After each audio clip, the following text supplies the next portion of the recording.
भाइयों सिर्फ तुम लोगों ने कहा और मैं अपने पुराने सेटअप पर वापस आ गया। Bro code. तो क्या हाल है भाइयों? ब्रो कोड का ध्यान दे रहे हो कि नहीं दे रहे हो? मर्द कम्युनिटी के बीच में जो एक भाईचारा हुआ करता था उसका ध्यान दे रहे हो कि नहीं दे रहे हो? क्योंकि आज की डेट में तुम लोग खुद देखते जा रहे हो कि सब चीज़ें मर्दों के खिलाफ होती जा रही है। फिर चाहे वो लॉज हो या फिर हमारी सबसे स्ट्रॉन्ग टीममेट वुमन, वो भी हमारे ऑलमोस्ट अगेंस्ट होती जा रही है। इस केस में हमारा फर्ज बनता है कि हम एक आदमी होने के नाते दूसरे आदमी का सपोर्ट जरूर करें। रास्ते में तुम कहीं भी जा रहे हो, बूढ़ा बच्चा बड़ा भाई साथ का कोई भी तुम्हें मिले, जैसी भी तुम्हें हेल्प करने का मौका मिले जरूर करो। जहां एक आदमी के लिए कोई खड़ा नहीं होता वहां तुम मेरे भाई एक ऐसे आदमी होने चाहिए जो उसकी हेल्प करने के लिए खड़ा होगा। फिर चाहे वो छोटी से छोटी हेल्प क्यों ना हो, स्कूल में कॉलेज में कहीं पर भी जैसी भी तुम्हें हेल्प करने का मौका मिले जरूर करो। और डेली बेसिस पे तुम किसकी क्या हेल्प कर रहे हो नीचे कमेंट करके जरूर बता देना। ओके, तो जब समय रहना और लेटेंट शो वाली कंट्रोवर्सी हुई थी उसमें जो हमारी देश की मीडिया है उसने सारे हाथ मुंह पैर सब धो के सारी शर्म बेच खा के उसके पीछे पड़ गए थे, सिर्फ रणवीर अलाहाबादिया और समय रैना के पीछे। लेकिन उसमें जो लड़की थी अपूर्वा और जो वो कंटेस्टेंट था जो शो में आया था, उन दोनों के ऊपर क्या एक्शंस हुए उस चीज़ का अपडेट फिलहाल अभी तक सामने नहीं आया। और ये मैं क्यों बोल रहा हूँ मैं आपको बताता हूँ। रणवीर अलाहाबादिया के ऊपर जितना प्रेशर बना था अपोलोजाइज करने का, लीगल एक्शंस लेने का और बाकी सब चीज़ों का, जितनी उसको क्रिटिसाइज किया गया था, जितने उसको थ्रेट्स मिल रहे थे, यहाँ तक कि उसको तो छोड़ो, यहाँ तक कि लोग पेशेंट बनकर उनकी मदर के क्लिनिक्स तक में जा रहे थे सिर्फ इसलिए कि रणवीर ने जो भी शो में बोला है पब्लिकली उस चीज़ का वो बदला ले सके। अब मेरी बात को समझना, जितना ज़्यादा रणवीर को लाइमलाइट मिली सारे हाथ धोकर सिर्फ रणवीर के पीछे पड़ गए, समय रैना के पीछे पड़ गए, लेटेंट शो बंद करवा दिया। समझना बात को, क्या उतना ज़्यादा प्रेशर लड़की के ऊपर पड़ा? क्या उतना ज़्यादा प्रेशर उस कंटेस्टेंट के ऊपर पड़ा? हमारे देश में ना ये कमी है कि कोई बंदा जो फेमस होता है उसकी तरफ से अगर कोई चीज़ निकल कर आती है और वो गलत होती है तो लोग उसके पीछे पड़ जाते हैं। लेकिन कोई इनफेमस बंदा है जो ज़्यादा फेमस नहीं है, जिसकी फेस वैल्यू नहीं, जिसको कोई नहीं पहचानता, उसके पीछे लोग नहीं पड़ पाते। क्यों? क्योंकि वो खुद फेमस नहीं है। इसलिए अगर उसके पीछे पड़ेगी मीडिया तो उनको टीआरपी नहीं मिल पाएगी। और मैंने ये चीज़ एक्सेप्ट कर ली है कि ये कड़वी है लेकिन सच है और तुम लोगों को भी ये चीज़ एक्सेप्ट करनी पड़ेगी। अब मेरे सामने एक रील निकल कर आई थी जिसमें एक लड़की, एक कॉमेडियन, एक माँ को लेकर एक जोक क्रिएट करती है और वो जोक क्या होता है मैं आप लोगों को दिखाता हूँ। मम्मी ने वाइब्रेटर पकड़ लिया मेरा, आई मेरे पास फुल कॉन्फिडेंस में ठुमकते हुए, कह रही इधर आओ बैठो मेरे साथ, बात करनी है तुमसे एक, बैठो बस आराम से, मुझे एज अ फ्रेंड बात करनी है।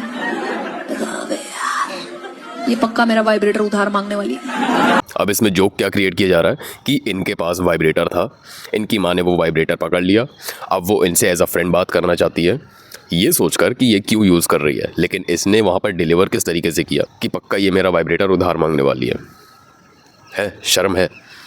इतनी सी भी शर्म है या नहीं है?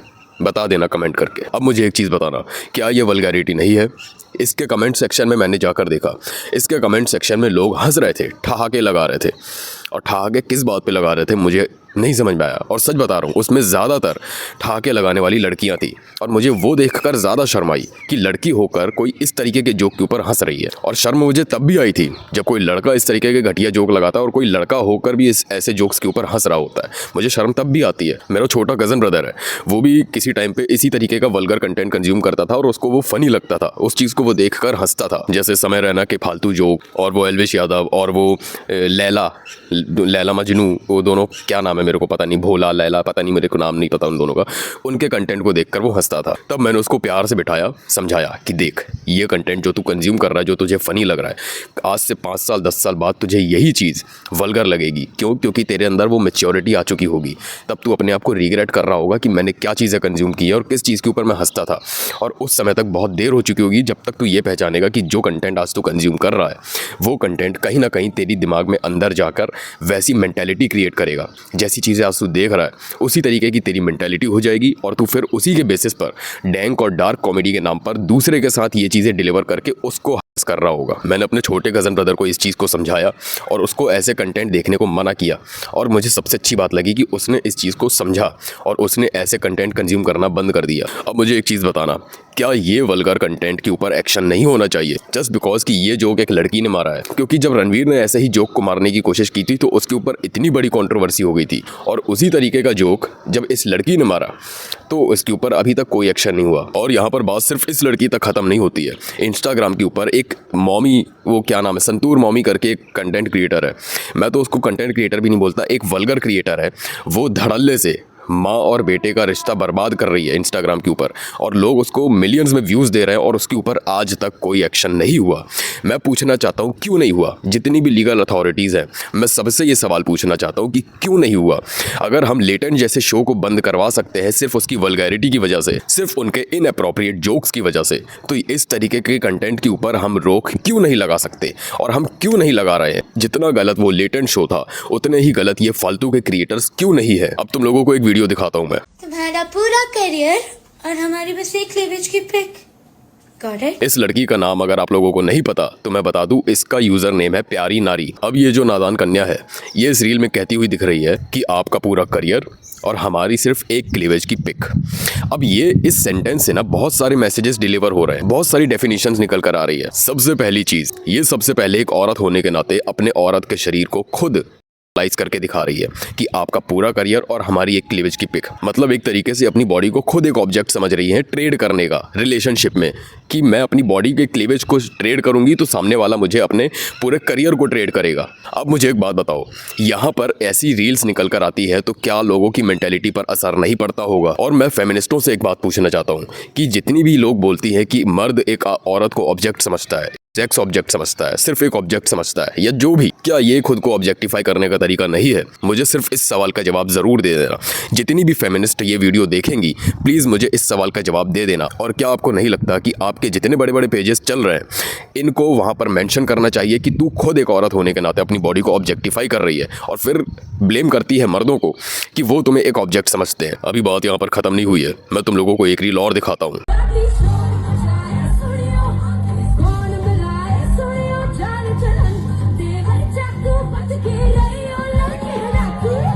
इस रील में ये जो सिंगर है, ये तुम लोग ध्यान से देखो, गौर से देखो, ये परफॉर्म करते हुए क्या कर रही है, इसके एक्शन देखो। अब ये जो जेस्चर इस लड़की ने किया है, क्या वो इंटेंशनल था या अनइंटेंशनल था? मैं यहाँ पर इस क्लिप को स्लो मोशन में करके नहीं दिखा सकता है, कुछ इश्यूज़ वगैरह कुछ हैं, कारण है, तो आप लोग समझदार होंगे।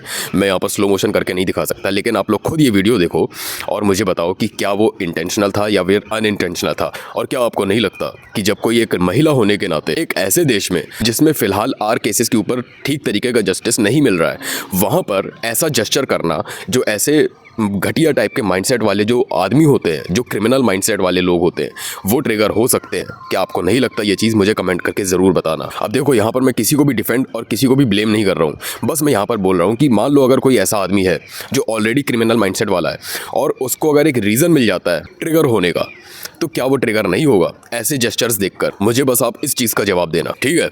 अब इसके बाद ये वाली क्लिप देखो।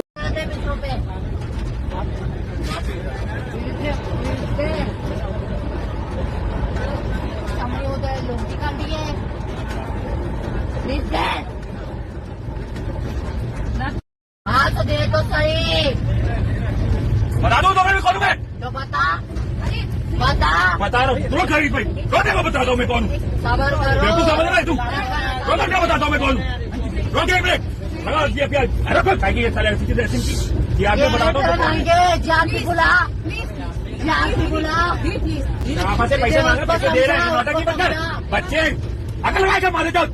ये नहीं तेरे आगे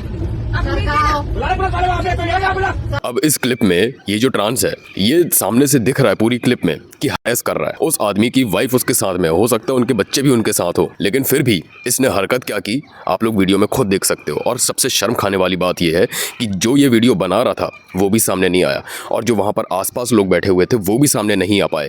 क्यों नहीं आ पाए पता है? क्योंकि कहीं ना कहीं उनके मन में डर शायद यही था कि अगर हम सामने आए और हमने कुछ बोला तो ले देकर बात हमारे ऊपर भी आ जाएगी। इस वजह से ना कई सारे लोग जस्टिस की डिमांड ही नहीं कर पाते, क्योंकि हमारे लॉज इतने ज़्यादा बायस्ड हैं, इतने ज़्यादा बायस्ड हैं कि गलत के खिलाफ भी कोई आवाज़ उठाना चाहता होता है ना, तो वो नहीं उठा पाता, सिर्फ इस डर की वजह से कि सारे लॉज उनको फेवर कर रहे हैं, वुमन को और ऐसे ट्रांस को भी।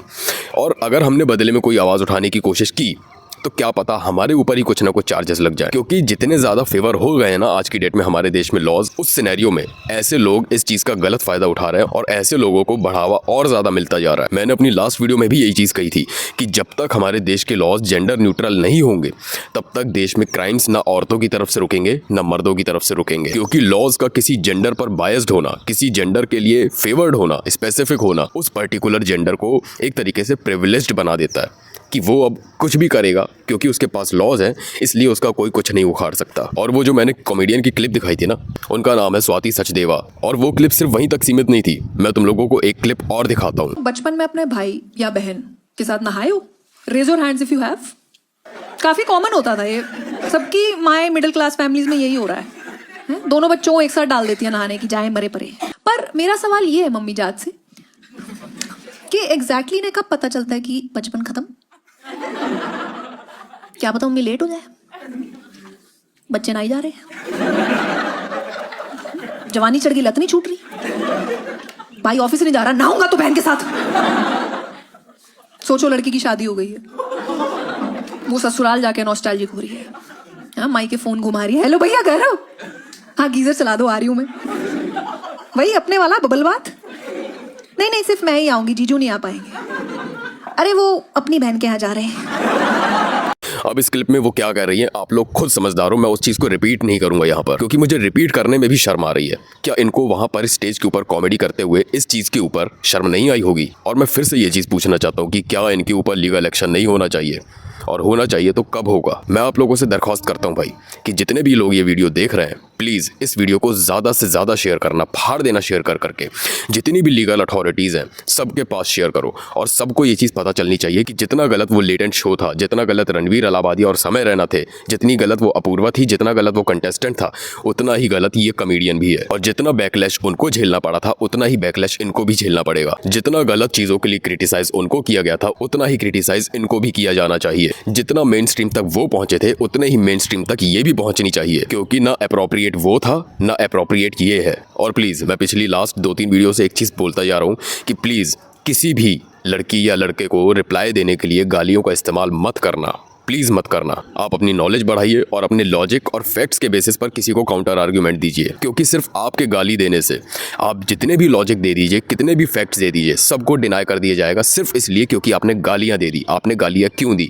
इसीलिए प्लीज़ गालियों का इस्तेमाल मत करना। आपके सेंटेंस में ज़रा सी भी वल्गर वर्ड्स नहीं होने चाहिए, अब्यूजिव वर्ड्स नहीं होने चाहिए। अगर सामने वाला दे रहा है तब भी आप कोशिश करिए कि आप बदले में गाली नहीं देंगे। जितना ज़्यादा हो सके आप अपना पल्ला साफ रखिए, और बिलीव मी ये एडवाइस आपको बहुत ज़्यादा काम आएगी। जितना ज़्यादा आप अपना पल्ला साफ रखेंगे उतना ही ज़्यादा आपके अक्यूज्ड होने के चांसेस कम हो जाएंगे, और उतने ही ज़्यादा सामने वाले के चांसेस कम हो जाएंगे विक्टिम कार्ड प्ले करने के। इसीलिए प्लीज़ गालियों का इस्तेमाल मत करना, और सामने वाला कर रहा है तो उसको मना कर देना कि प्लीज़ गालियों का इस्तेमाल मत करो। और अगर फिर भी वो नहीं मानता या नहीं मानती तो प्लीज़ मत करो बात, लेकिन बात करो तो सिर्फ लॉजिकल और फैक्चुअल। इसीलिए हम एक हैशटैग और स्टार्ट करेंगे, हैशटैग से नो टू अब्यूज। इसके साथ ही वीडियो पसंद आई हो या ना पसंद आई हो मुझे कोई फर्क नहीं पड़ता, मैं और ज़्यादा इंप्रूव करूंगा अपने कंटेंट को। बस मैं चाहता हूं कि आप लोग इस वीडियो को शेयर करो, इतना ज़्यादा शेयर करो, इतना ज़्यादा शेयर करो कि इनके ऊपर कुछ ना कुछ लीगल एक्शन हो और इनको इस चीज़ के लिए बैकलैश झेलना पड़े कि इन्होंने क्या बोला है और किस चीज़ के ऊपर कॉमेडी क्रिएट करने की कोशिश की है। जितनी भी लीगल अथॉरिटीज़ हैं हमारे इंडिया की, सबके पास ये वीडियो ज़रूर पहुँचनी चाहिए। इसके साथ ही अगर चैनल पर नए आए थे और मेरी रायपुर की जर्नी पूरी जानना चाहते हो तो प्लीज़ सब्सक्राइब करके मुझे 50,000 सब्सक्राइबर्स तक जल्दी से जल्दी पहुंचा दो, क्योंकि इतनी ज़्यादा मोटिवेटिंग और इतनी ज़्यादा इंस्पायरिंग स्टोरी है कि तुम सुनकर बिलीव नहीं करोगे कि मैंने क्या क्या चीज़ें फेस की है। इसीलिए सब्सक्राइब करो और 50,000 सब्सक्राइबर्स तक जल्दी से जल्दी पहुँचा दो। इसके साथ ही अगर तुम मुझसे 1-on-1 कोचिंग कॉल में बात करना चाहते हो तो लिंक नीचे डिस्क्रिप्शन में है, चेक कर लेना। और अगर तुमने मुझे अभी तक इंस्टाग्राम पर फॉलो नहीं किया है भाई देख लो, तुम गलत कर रहे हो, फॉलो करो। ऐसा ही बढ़िया बढ़िया कंटेंट मैं वहाँ पर भी डालता रहता हूँ। मैं मिलूंगा आपको नेक्स्ट वीडियो में। टिल देन मचाते रहो। कैमरा ऑन, पूरा खेल है रॉ, जो सोच भी ना सके वो करता हूँ मैं नाउ, रात दिन ग्राइंड, हाथों में माइक, मेरी कहानी लिखी जैसे छोटी कोई फाइट। हेडर्स को जवाब नहीं बस मेरा काम बोले, मैं जंगल का शेर तू छुपा के रखे डोले। ये रोड मेरी है ये गेम भी मेरा, तू नाम याद रख, मैं आया हूँ जीतने। माँ बोली